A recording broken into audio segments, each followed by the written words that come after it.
And welcome to 14.2, the gas laws. In this section we're going to be taking a look at the various relationships that the four parameters that describe a gas, the pressure, the volume, the temperature, and the number of moles, have among one another. And the story started back in the mid-1600s, in the mid-1600s with a guy by the name of Robert Boyle.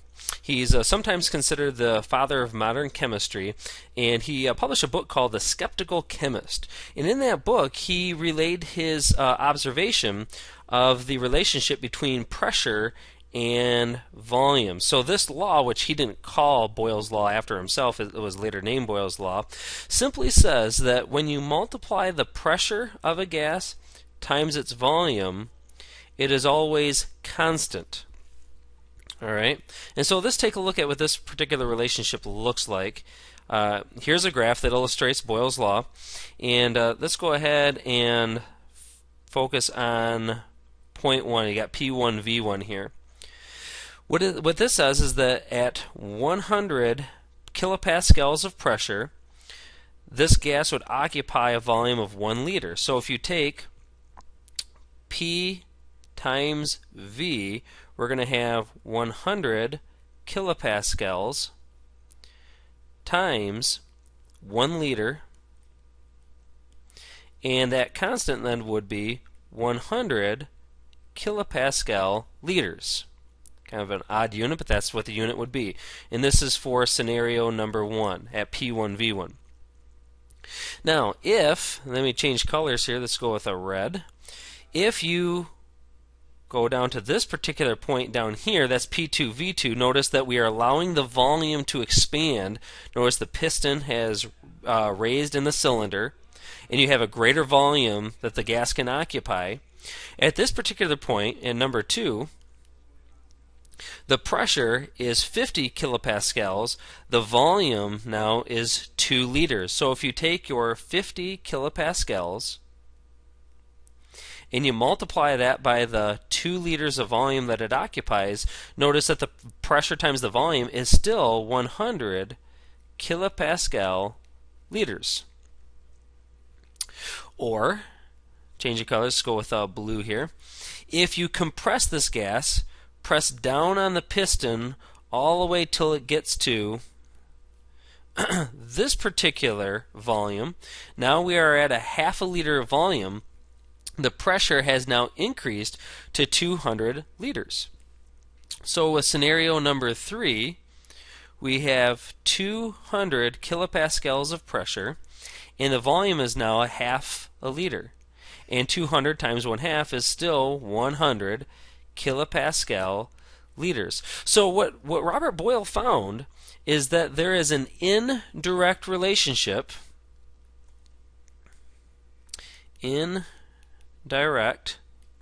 or sometimes people call it an inverse relationship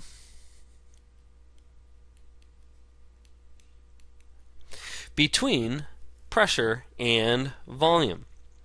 And in fact, we have a really nice calculator lab where we will take a syringe and in fact show that as you compress the gas, the pressure will increase. As you pull out on the syringe and allow the gas to expand, the pressure is going to decrease. And you can see a similar relationship as to what we just saw in scenario 1, 2, and 3.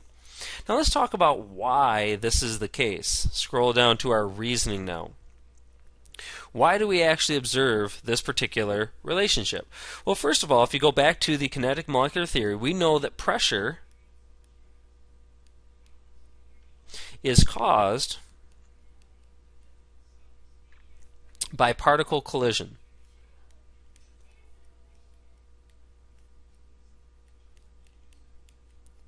And it's the particle collision on the container walls. And so what's going to happen if you increase the volume? What's going to happen? Well, as you go from scenario number 1, which is right here, to scenario number 2, which is right here, as you increase the volume and you allow this thing to expand, okay, to this level here, you get fewer collisions. Why? Because it takes longer for the particles to get to the container walls. So because it takes longer for the particles to get to the container walls, they simply collide less frequently. So therefore, greater volume means fewer collisions,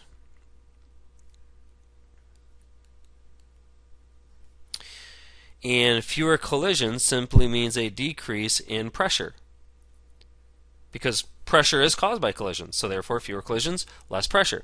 On the flip side, if you compress the gas, like we did going from number 2 to number 3, now the particles, as you decrease volume, you get more collisions. Why do you get more collisions? Because the particles have less distance. If you look at this one right here, the particles have less distance to travel before they collide with a container wall. So every single time a particle hits the side of the container, it's exerting pressure. And so therefore you have, first of all, more collisions, and therefore a greater pressure. Or you could have just written P, that would have been fine. Okay, so that is the first gas law, Boyle's law, and he observed that back in the mid-1600s. The next gas law that we want to take a look at is Charles's law.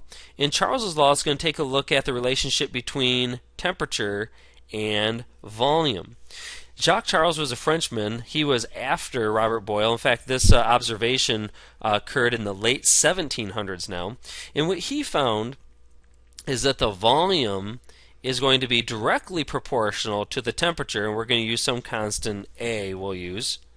Or another way that you could write this is V over T equals A, if you want to write it that way.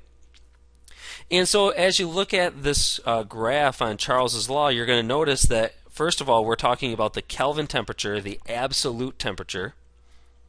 As you decrease the temperature, the volume of the gas is going to decrease with it. As you increase the temperature, the volume will increase with it proportionally.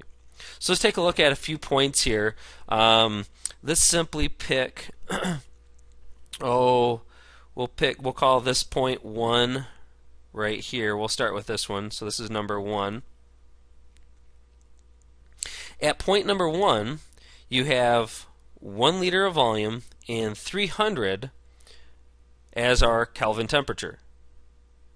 And so the relationship of volume over temperature being constant, in this case number 1, we have 1 liter over 300 Kelvin. And so in terms of our numbers, we're just going to write it as 1 over 300, and we'll write our unit over here, liter per kelvins.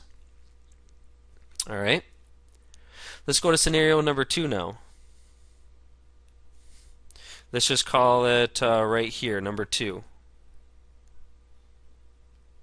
Okay, this one here. In number 2, we have 2 liters as our volume and 600 as our Kelvin temperature. So we have 2 liters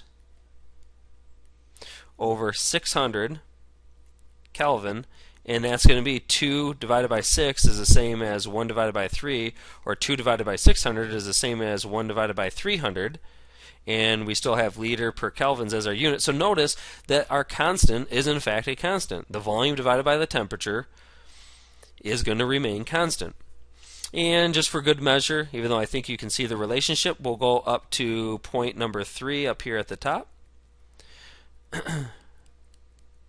Number 3, we have 3 as our volume, we have 900 as our Kelvin temperature. So 3 over 900, of course, reduces down to 1 over 300. We still have liters per Kelvin as our unit. And so, in fact, all 3 of those remain the same. Let me write a 2 in there for scenario number 2. All right, so clearly the temperature, the volume over the temperature is going to remain constant. Now, in the next podcast, we're gonna dive in a little bit deeper. We're gonna talk about the reasoning, but there's also a very interesting relationship that exists as you look at the relationship between volume and temperature. Okay, we'll see you in the next podcast.